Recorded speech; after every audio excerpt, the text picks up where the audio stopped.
On va parler aujourd'hui du Quick Charge.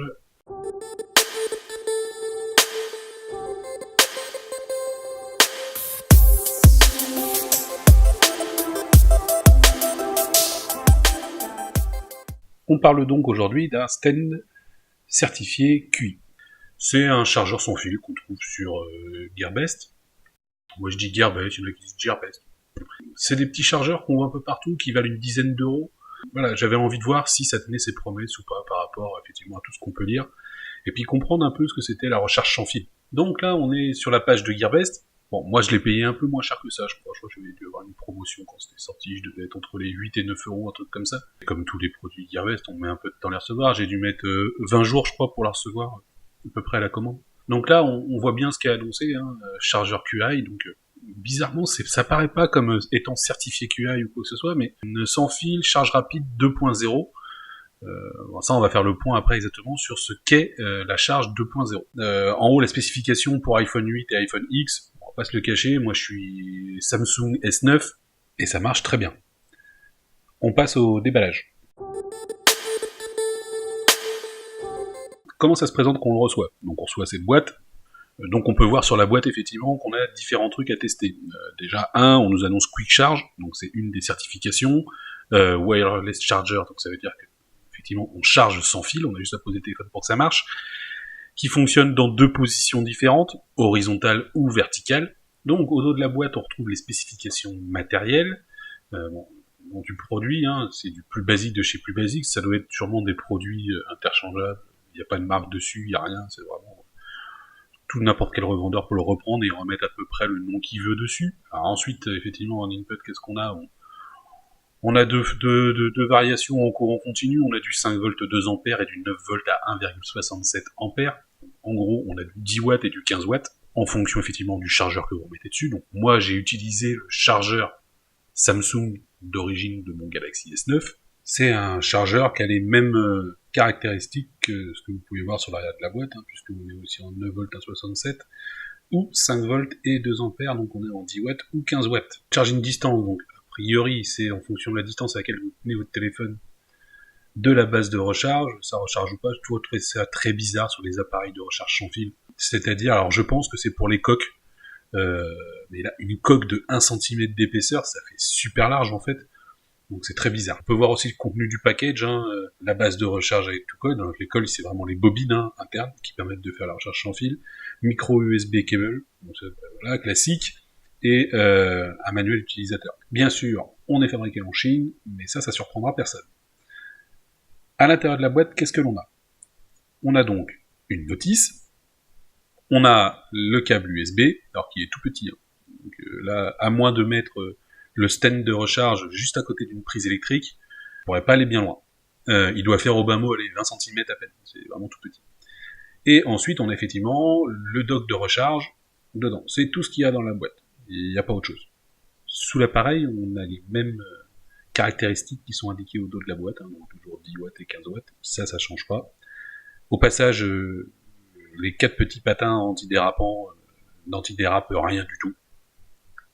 Donc sans surprise, la notice elle est en anglais, en chinois, en mandarin, en japonais je pense, et je dirais du coréen peut-être. Si je me trompe, si vous savez, n'hésitez pas à mettre en commentaire. Ça pourrait être toujours instructif pour tout le monde. Donc de quoi on parle dans cette notice ? Le statut des LED, c'est assez basique, il est éteint complètement quand il n'y a rien dessus. Si vous posez le téléphone, la lumière bleue reste fixe. Au niveau des spécifications, on retrouve exactement les mêmes choses, du voltage puissance. On a 2 éléments complémentaires qui sont le charging efficiency. Donc là, effectivement, ça veut dire qu'on atteint les puissances maximales de recharge jusqu'à 75%. Et pour une fois, on parle effectivement du standard QI, qui est effectivement le standard sur lequel tout le monde s'est rassemblé aujourd'hui. En parlant de ça, la technologie QI, qu'est-ce que c'est exactement ? Donc effectivement, au début, il y en avait plusieurs, dont celle-là, et au final, tout le monde s'est rassemblé sur celle-là, et c'est celle-là qui fait consensus auprès de tout le monde. Ça date de 2010, donc ça fait déjà 9 ans qu'on parle de la recharge sans fil. La version 1.1 de mars 2012 va vraiment tendre à démocratiser et à rendre accessible possible cette technologie de recharge. Alors, ça, bon, la première ligne, c'est vraiment pour les concepteurs, hein, 12 spécifications d'émetteurs différentes certifiées, ça veut dire en fonction de l'emplacement des bobines et de la conception des bobines, vous pouvez créer vos matériels différemment. Des fois, elles sont l'une sur l'autre, l'une en dessous l'autre. Des fois, elles sont en étoile, etc. Il y a plusieurs conceptions possibles. Un truc pas tout bête, la détection des corps étrangers, voilà, parce que ça reste une technologie électromagnétique. Il faut pouvoir détecter un élément qui ne serait pas effectivement à recharger, une pièce métallique ou autre, et la possibilité d'alimenter un émetteur QI avec un chargeur USB. Et ouais, jusqu'à l'époque, c'était pas possible. La version 1.2, qui est toujours celle qui est en cours, octobre 2015, donc quand on vous parle de QI 2.0, et que en fait c'est de la 1.2 qu'on parle, puisque c'est celle-là qui est valable depuis octobre 2015. Donc là, on est passé sur les nouvelles générations, puissance maximale de 15 watts, pour atteindre effectivement des recharges très rapides. Les batteries de test pour les différents émetteurs ont été améliorées, c'est pour ça que certains ont des ventilateurs. Celui-là, c'est un passif. Il n'a pas de ventilateur, j'ai regardé, il n'a pas de chauffe non plus. On passe au test du matériel.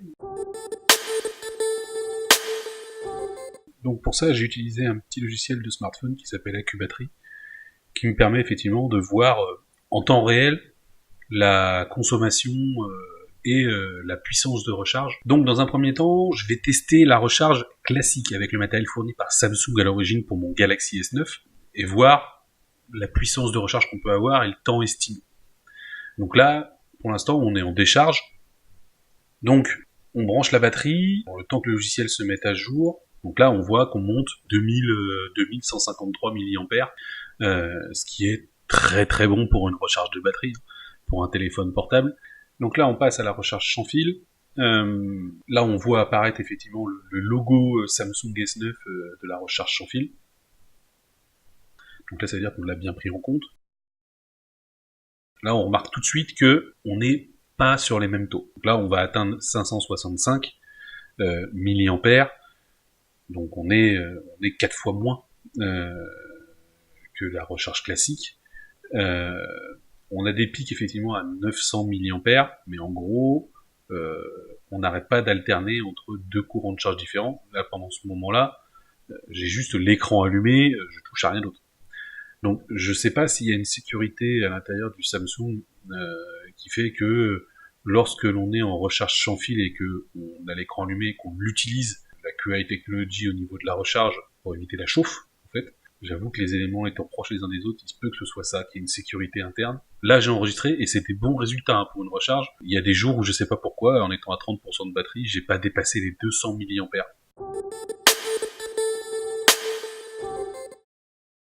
La qualité de finition est plutôt bonne, il fait son taf sans outrepasser effectivement les attentes qu'on pouvait avoir. Il recharge pas aussi vite que ce que j'aurais pu attendre, je m'attendais à mieux.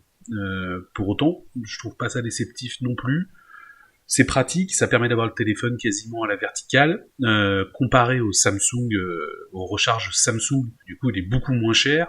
Je dirais, une fois que vous avez posé votre téléphone, d'ailleurs, précision, de nuit, la lumière bleue peut être très embêtante quand même, donc c'est pas vraiment fait pour la table de chevet. C'est plus fait effectivement pour mettre à côté du bureau, pour avoir votre téléphone vertical à côté de vous, à côté du PC, et voir les notifications qui arrivent, etc. et avoir sa recharge en permanence. Tester à l'horizontale, aucun changement. On est exactement sur les mêmes taux et mêmes ratios. Donc voilà, merci d'avoir regardé la vidéo. N'hésitez pas à mettre un commentaire. Et puis si vous aimez, on verra pour en faire d'autres aussi sur d'autres produits qui sont intéressants, c'est-à-dire qu'on a un bon prix, plutôt dans l'air du temps, pas novateur mais dans l'air du temps. Voilà, merci à vous et à bientôt.